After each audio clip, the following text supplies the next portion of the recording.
So power fishing a spoon is pretty much a technique that nobody does. It's pretty much a northern thing. A lot of us guys up north have really kind of come to our own with this unique technique. Think about the Ned rig. It's a rig that not a lot of guys used, yet became super mainstream in the last couple of years. I can definitely see spoons coming in their own here soon too. At least with this style of retrieve. So essentially what we're doing is I'm using a Freedom Tackle Minnow Spoon. I like this spoon because of the line tie method. It gives me a lot more vibration than a standard spoon, something a little more than like the PK spoon or something like that. But I can still kind of cover water with it, much like I would a blade bait. So here I'm using the 5/8 ounce, so I can kind of wing it out a little farther. And I'm using a 7-foot medium rod. This is a fast tip. This is a graphite rod. I don't like fiberglass for this technique. 12-pound fluorocarbon with a 7:1-to-1 reel. I want that faster reel so I can kind of cover the water and kind of keep up with the spoon. So when it comes to using the spoon, we're going to try and use two methods to try and find fish. We're looking for structure rather than cover, and we want to find fish in the deeper part of the water column, right? This isn't necessarily a technique you're using to fish mid-water column because it's really hard to keep in that mid-depth. So what we're doing is looking for those fish that are stuck to the bottom. And usually this is a colder water technique, but that being said, it does work all summer long in the shallows.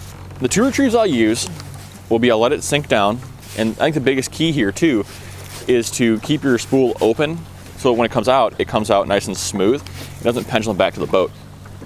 Looks like there are two retrieves. The first retrieve is I'll let it hit the bottom, and I'll slowly pull my rod to the side, pick up the slack line, and do it again. And do it again. That's all I'm doing. It's such like dragging a jig. If you see the spoon as I do that,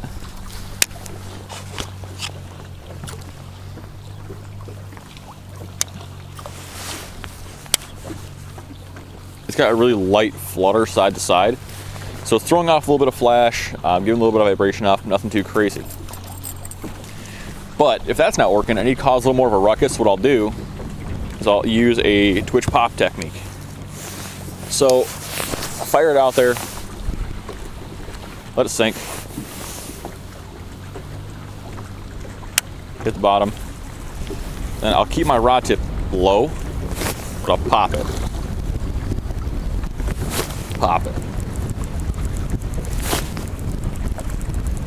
Same side motion, but a lot more of a jerk to it. What that's doing is that's getting that spoon to kind of move to the side and flutter and kick over. It's kind of giving a good twist, which also brings me to my next point.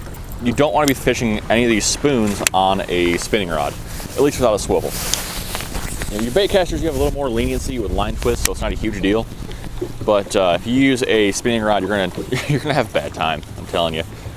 So, guys, those are my two main techniques. A lot of guys will use a twitch up method to kind of get the fish that are a good foot or two off the bottom. I haven't had a ton of success with this. I know a lot of guys do with blade baits. I do with blade baits as well. It just hasn't been my key with a spoon. So what we're doing with this technique that I'm not great with is you want your rod tip low. You want to give it just quick pops. Think like popping a popper, but popping up instead of popping down. And the big thing here is you don't want to do drawn out pumps, because if you do that, what'll happen, you'll pop it, get a fish on, and then what? Then there's nothing you can do, right? You're screwed. You lost a fish because of improper technique and improper hook set. So guys, that's how I fish this Freedom Minnow Spoon. I know it's unconventional. I know it's something a lot of guys aren't doing.